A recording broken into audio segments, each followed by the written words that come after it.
Yo, what time the plane leaving? Hello, everyone. Welcome, my travel lovers. Yes, it is time again for another episode number 2 with another solo cruiser. I'm just continuing to bring more content, more interviews for you all to be able to see and be able to hear some experiences from people who are content creators, not just people who maybe just a travel agent or in the travel industry. So without further ado, I'm going to introduce Cheryl Cooper, aka Sig the Cruiser. How are you? Hello, how are you? I am doing just fine and excited to be here. Good. All right, so I know we were discussing a little bit what we were going to go over before this the live kind of recording. But what does SIG in Sigcruiser? What does that mean? So SIG means this SIG, and that means solo, introvert, and gluten-free cruiser. And those are the things that I kind of focus on in my vlogs on my channel. So. Awesome. Okay. All right. So everyone, this is another solo cruiser. So for you, Cheryl, what made you start like traveling solo? Well, actually, what got me started, I started in 2016. I had done 2 cruises before then. Like the first one was Royal Caribbean in 2001. My next one was Carnival Valor in 2008. So I didn't cruise again. And those were with like family and friends. And it turns out that, I was a workaholic and I had worked for so long and I just wanted a break. So I said, well, I'm just going to go on this cruise by myself because, I don't want to do anything. I don't want to coordinate anything. And I'm thinking that I'm just going to be in my room, just, relaxing, chilling and, laying in the bed all day, eating bonbons on the cruise. So I go by myself. It was a Carnival Valor. And it was a 4-day cruise. And I had a ball by myself. It was nothing like what I expected. I met people, had a great time. There were so many events to do. And from that cruise on, I was hooked. I think that's where the solo cruiser was born. Okay. All right. That's good. That's really, really good. Mhm. I guess you touched on a little bit, like, why do you love traveling solo? Yeah, and I love it. Now I still, like traveling with family and friends. I love it's like adding a different style of cruising. So it's adding variety into my vacations. So, it's great cruising with family and friends. You do things together, you connect and it's a lot of fun. But cruising solo by yourself, I mean, you don't have to plan and coordinate. You can do what you want to do at any given time. You can change your mind and nobody gets mad. You can relax, you can chill, you can party, you can just do what you want at whatever time you want. And there have been times where I've made plans and that time came for this event or for this port or something. And I just at the moment, I just don't feel like it. I just want to do something else different, or I Right. don't want to do anything at all. I just want to lay here in the bed, or I just want to relax on the balcony. I just want to chill. So it's, you can do that. It's just a matter of, freedom and being able to relax, self-care, being out on the ocean, being able to, if you're into meditation, getting up early in the morning to meditate while the sun is rising, all of that. Just so many different reasons, Right. why I got into it and why I still do it. So Awesome. Okay. All right. Different perspective. I'm not a solo cruiser, but I haven't gone on a cruise by myself yet, but I have traveled by myself. mhm. So it was very different. I've every single place I've been to when I've traveled somewhere, I've always had at least one other person that I knew, Mm-hmm. or I was meeting up with someone that I knew there. So I know for me, I had went to Mexico by myself, and I'm like, yeah, this is it. Yeah, I'm not. I don't know. I need to have someone with me. So with that being said, are there any challenges? Are there any challenges that you've ever come across when it comes to traveling by yourself? Yeah, and first let me say, to me that's different than I think land travel, solo travel is a bit different than solo cruising on a ship. And the reason I said that, and not that I wouldn't do it, there are plenty of solo travelers as well. But to me, the difference is when I'm traveling solo on a ship, to me there's more opportunity for me to engage comfortably, because I can go out 8 o'clock, 9 o'clock at night, go to the club, or go to no, I don't go to the club, but go but go to a comedy show or an event, 9, 10, 11 o'clock at night. Whereas if I'm traveling, solo in a different country, by myself, I'm probably not going to go out, 9, 10 o'clock at night by myself if I don't know anyone. So that was it. And I'm sorry that I went on a rant and forgot your question. No, the question was in regards to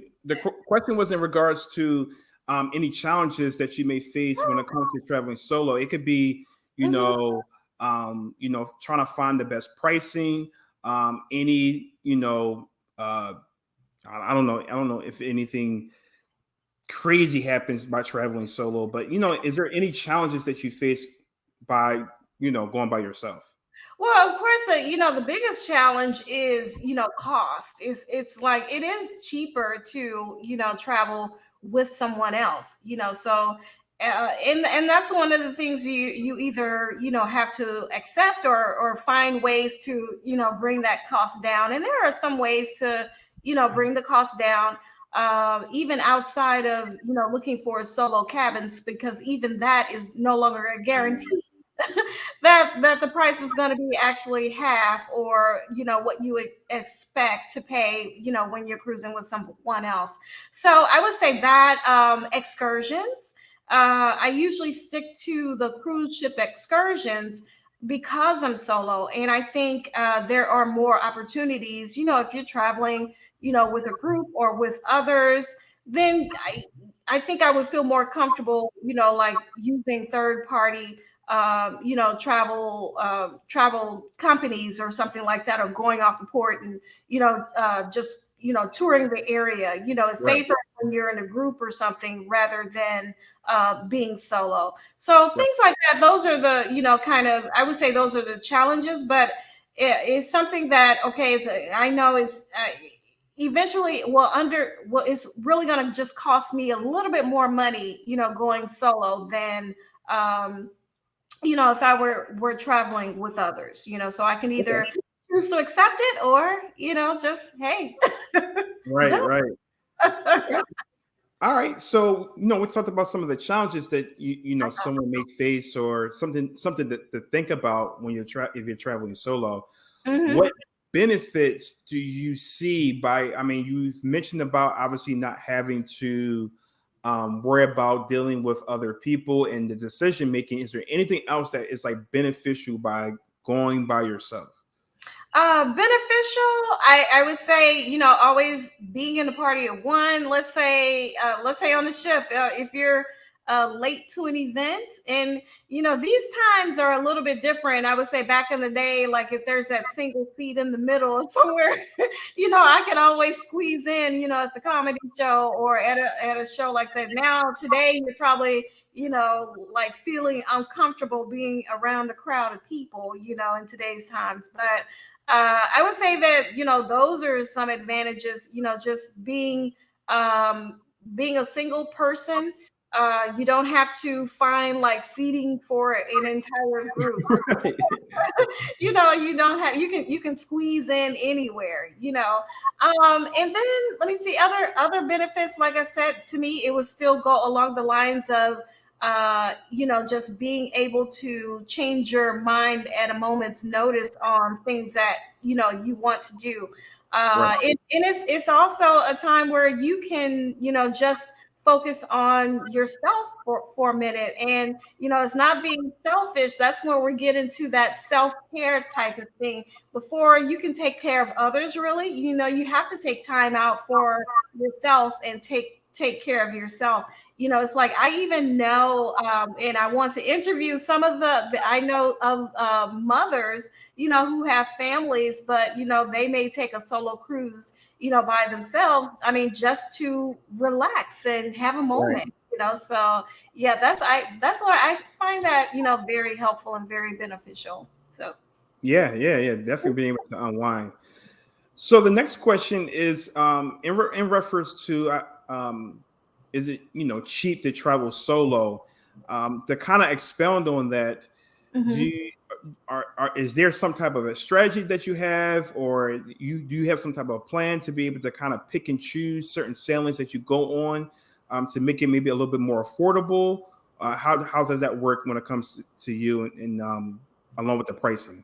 Yeah, I do look for ways to make it affordable because of course at most cruise lines you're paying double occupancy.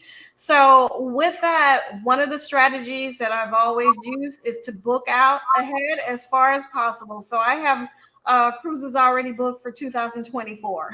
You know, because the farther out that you book, then I can make plans to make monthly payments to pay those down, whether I pay it directly on the cruise or just put that money aside.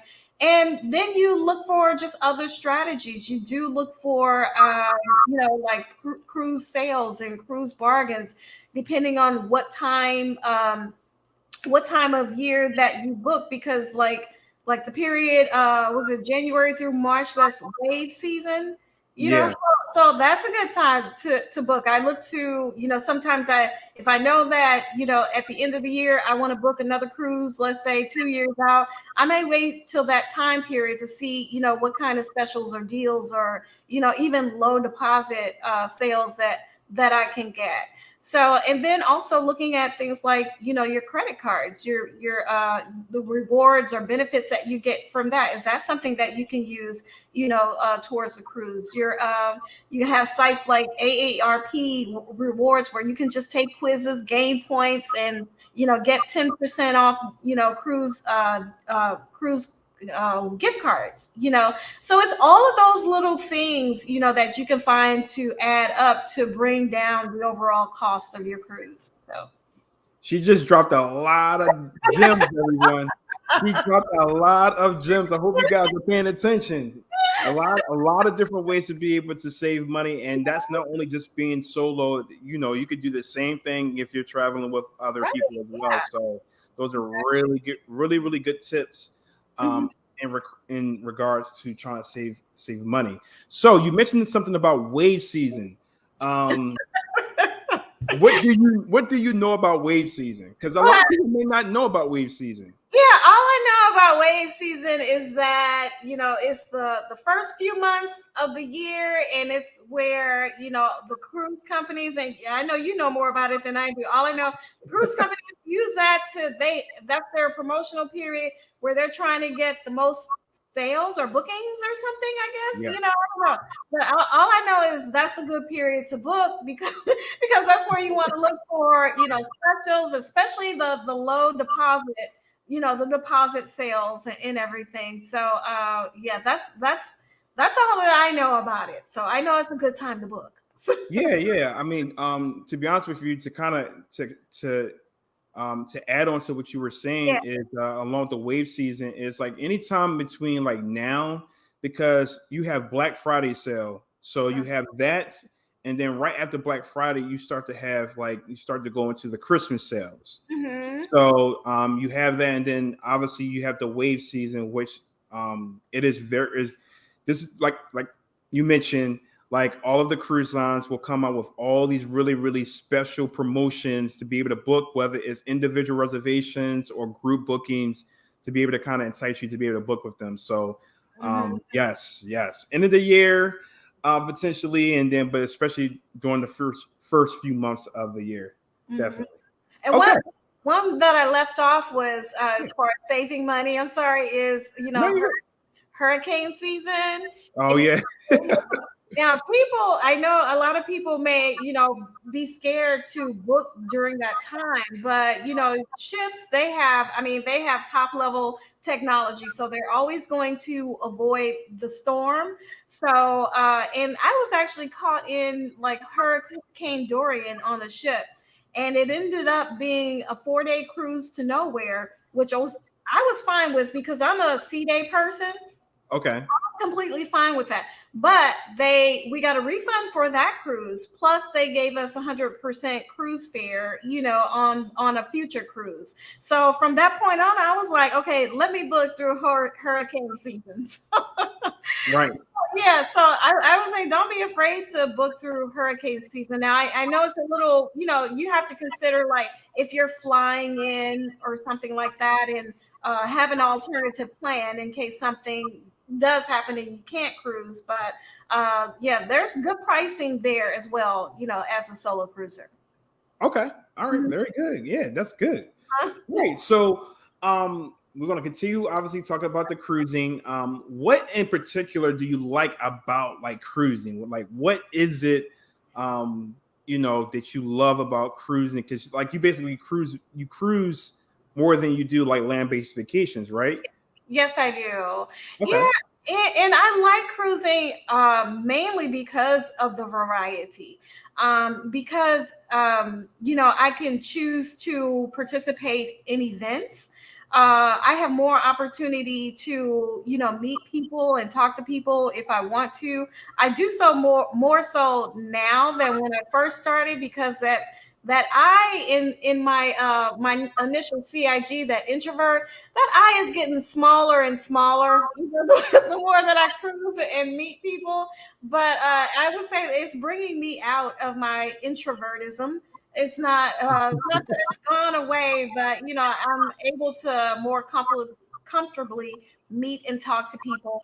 And then I'm a nature type person, and I just love being out there on the ocean. Even when I have a balcony cabin, I prefer to go up on the top deck in the morning and just we have that wide view and everything. So I just love, being on the ocean, and the seas and everything, watching the sunrise, sunsets. That's what I really love about it. So Okay. Yeah. Hey, I love cruising too. So I mean, there's so much that we can talk about. oh yeah. So along with obviously the different aspects of cruising, you have the food, the plentiful amounts of food. Except if you're MSN, no shade. So I heard, and I know that you said that you are gluten free.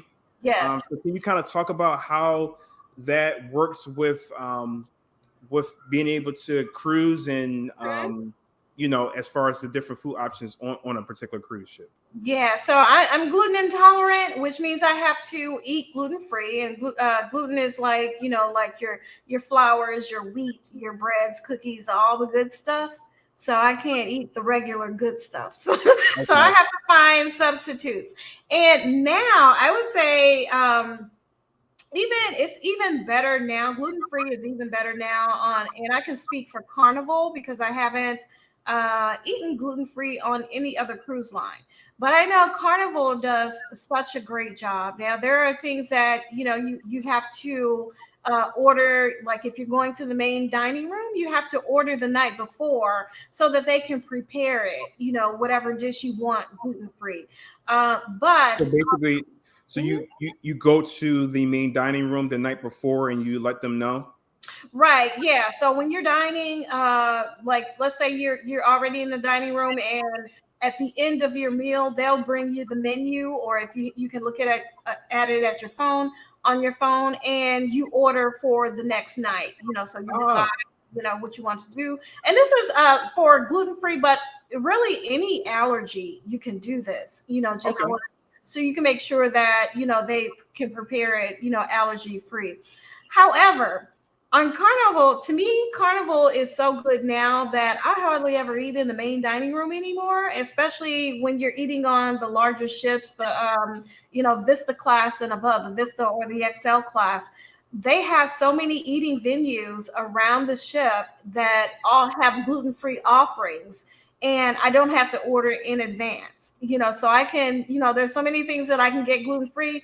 I can't tell you the last time that I went to the main dining room. So, well, I Okay. can't. It Wow. was on the Elation, only because they didn't have, the Elation is the smaller ship, so they don't have as many eating venues around the ship. But Right. the other classes, I hardly ever go to the main dining room because there are so many offerings. So, Okay. Okay. Oh, well, that's good. That's good that, any of you who, there's a lot of gluten-free options on Carnival Cruise Line. So that's really, really good to know. yes, and it's Um, good. hey, that's important. That's important. It's good. It's edible. Yes, I love it. Right. Okay. All right. Well, along with the cruising, so let's get into some good stuff. Sure. Of all the cruises you have been on, what has been your favorite cruise ship with Carnival and why? I would say, okay, I will say, okay, my favorite now is the Mardi Gras. Okay. All right. Yeah.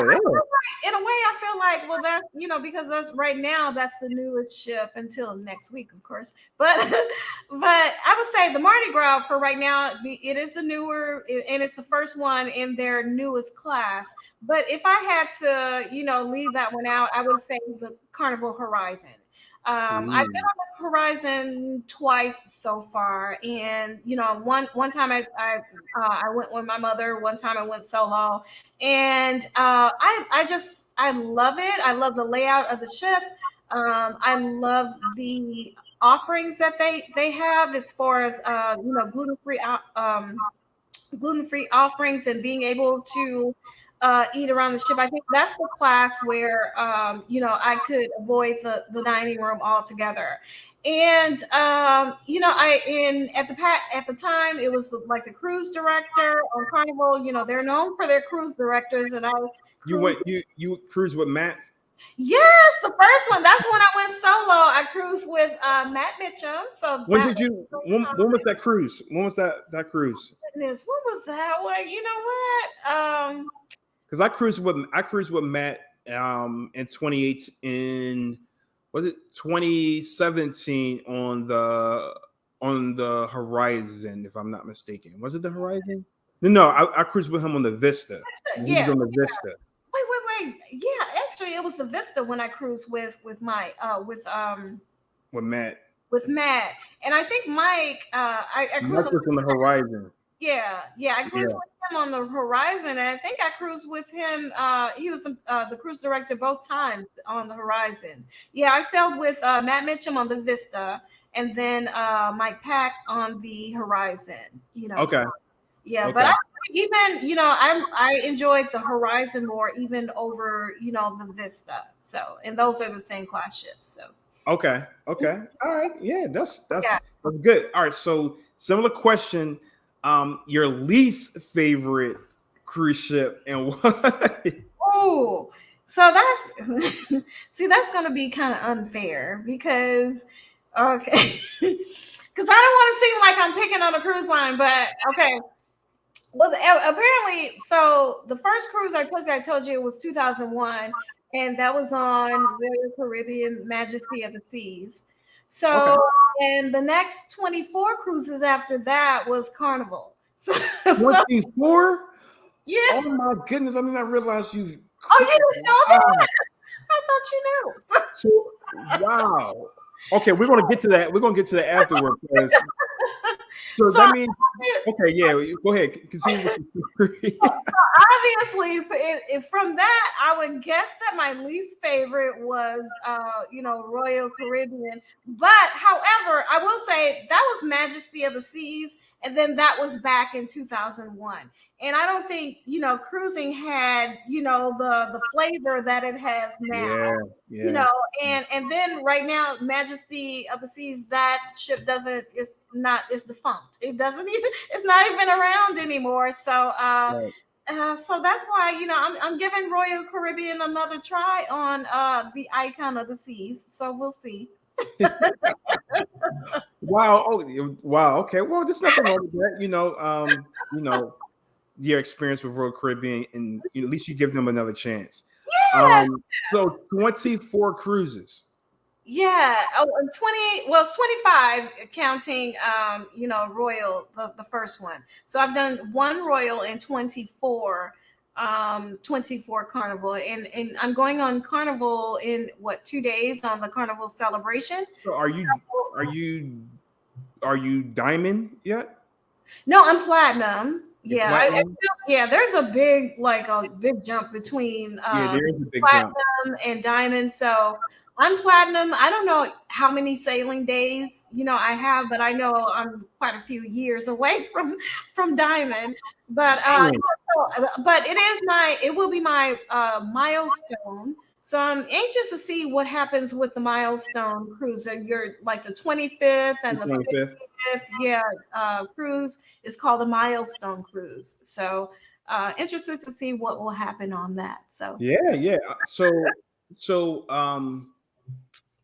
what I was about to say, oh my goodness, with the 24, 25 cruises, have they all been, it has been a mixture of short and longer cruises, or have they been okay?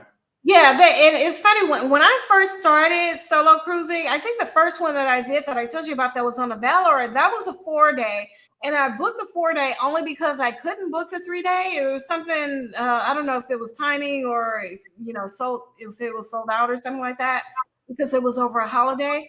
But I booked it the 4-day thinking that I was going to be bored, and I was like, that's why I wanted a 3-day. So after that, I was booking several 3-day cruises, and I was flying in from Georgia, for all of these 3-day cruises to the Bahamas. And I look back now, it's like, why in the world was I doing that? Only because I was new and didn't know any better. So no, now I mix it up. I do 1 to 2 7-day cruises a year, 6 to 7-day cruises a year, and then I may have a 4-day in there, and then especially now that I live in Florida, I save some room for a couple of 3 days where I can just if I see a good deal, and I can just hop on the ship for the weekend. So it's a mixture from three days to a full week. My longest was nine days on a cruise. So Okay. Mhm. All right, cool. Yeah. All right. So we talked quite a bit about cruising. So all of you who are watching this, either on my platform and hopefully on your platform as well. If you don't know, you will consider yourself to be a vlogger, correct? Yes, I do now. Yeah, I am now. Okay, so what made you start like vlogging in regards to going on your different cruises that you've been going on? Yeah, I didn't start vlogging until 3 or 4 years into solo cruising, because I started solo cruising in 2017, and I didn't do well. My first vlog was when I cruised with my mother, and that was in 2019, Thanksgiving 2019. And then the next cruise was my first solo cruise vlog as a solo cruiser, which was February 2020. So we all know what happened right after that. Right. I start my solo cruise vlogging career, then boom, everything shuts down. Yeah. So I got that first vlog out. It was a Carnival Magic in February 2020. The next 4 cruises that I had booked that were solo were canceled due to the pandemic. So Okay, gotcha. All right, so where can everyone follow you to follow your stories, your vlogs, and all that? Where can people follow you at? Well, you can follow me on YouTube. I'm at Sigcruiser on YouTube and also on Instagram. That's still the same at Sigcruiser. And now I do have a TikTok account, but I gotta figure out this TikTok things. Figure out what the young people are doing. So, Yeah. but I do have I'm Sigcruiser over there as well. But I'm more on YouTube and Instagram. So yes. Awesome, awesome. So everyone obviously knows that you are a solo cruiser. So would you consider that to be your main audience or the only audience that should follow you? Like what kind of audience or what kind of people should follow you on these platforms? I would say, I get a lot of questions from the most questions I get are from female travelers or female aspiring travelers, those who want to do, go solo or even travel solo, but it's like they're a little bit shy or fearful and they just need that extra courage. It always makes me feel good, to when I see people or hear about people solo cruising and they tell me that, I gave them the courage because of my videos, it helped them to, feel more comfortable, about solo cruising. Even that was never, my intent when I started, it was just for me, I enjoyed, cruising and I just wanted to show, put it on a YouTube channel and that was it. I didn't think that it was actually something that could help people, so, Yeah, so right. yeah, so I would say, hey, I mean, anyone who's, interested in seeing what solo cruising is like, young, old, I try to, now that I'm more intentional about my vlogging and I, try to not only share my experience, but show what else you can do, when you're solo cruising. So yeah, so anyone who's interested in solo cruising, solo travel, check me out. Awesome, awesome. All right. So a couple more questions. Yeah. Has there been any other like vloggers that have inspired you in different ways to either start, continue, or to just push forward with the whole vlogging aspect of like social media?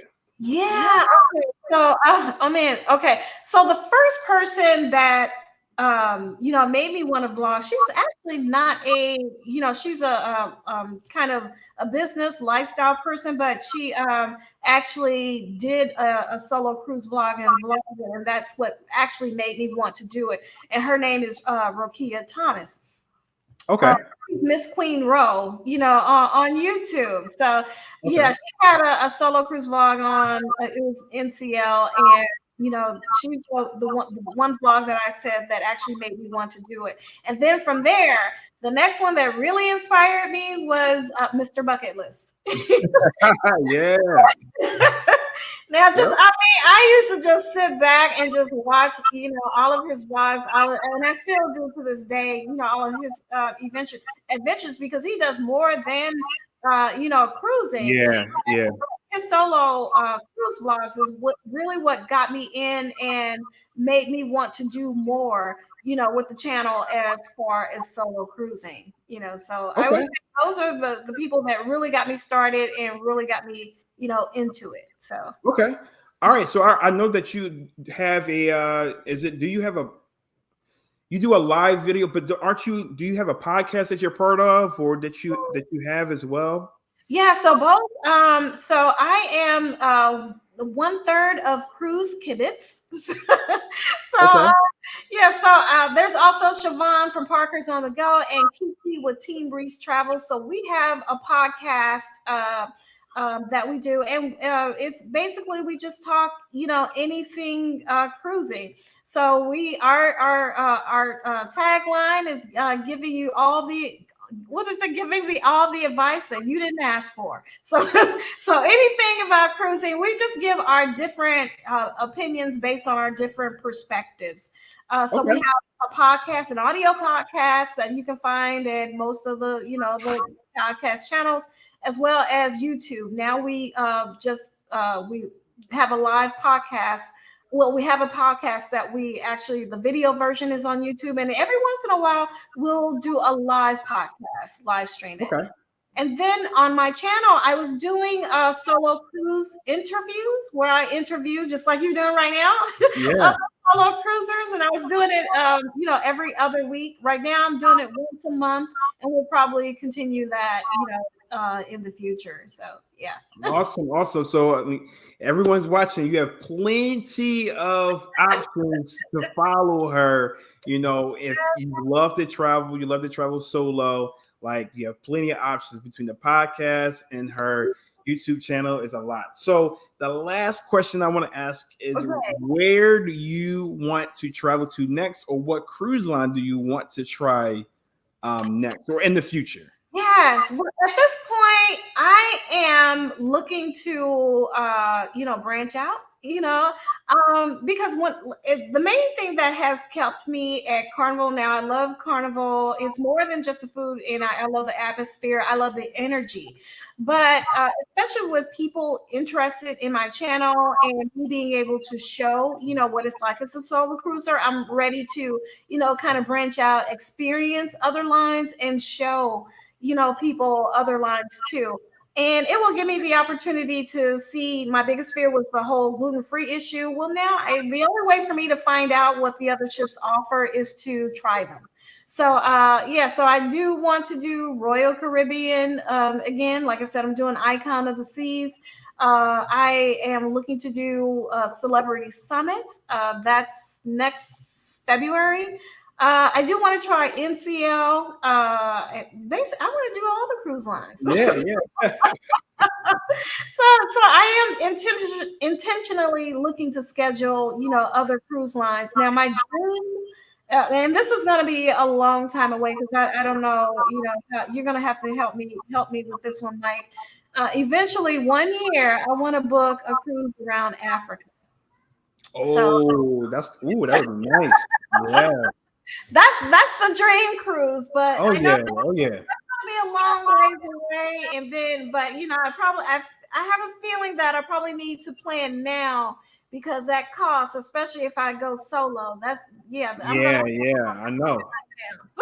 Yes, I know. I definitely want to do something with Africa. I'm not sure about a cruise. I've looked a little bit into it some time ago, but I know that Africa is definitely on my within 3 to 4 year list to be able to go and visit Africa. So I'm definitely on board. If I could find a cruise that's reasonable, I probably would do that too.